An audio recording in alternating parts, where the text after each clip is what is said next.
At first, nothing impressive happened. That's the truth. I didn't wake up feeling superhuman.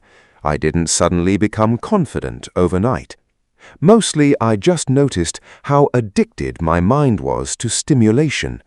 The late-night urges, the automatic scrolling, the way boredom instantly turned into fantasy because my brain couldn't tolerate stillness anymore. That realization hit harder than expected, because I started noticing how weak my focus had become. I'd sit down to work, then reach for my phone after 3 minutes without even thinking. I wasn't tired, I was overstimulated, and lust made it worse. Every urge gave quick dopamine with zero effort, so normal life started feeling dull in comparison. Workouts, reading, real conversations, even silence felt difficult. So I stopped feeding the cycle. Not perfectly, but intentionally.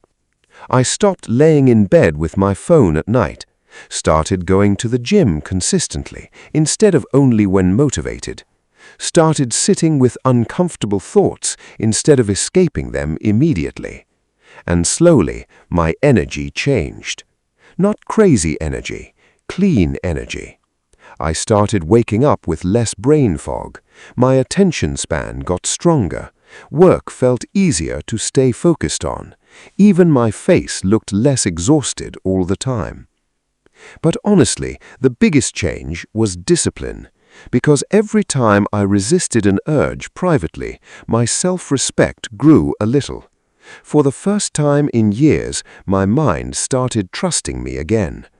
That's what celibacy changed. Not just lust, control.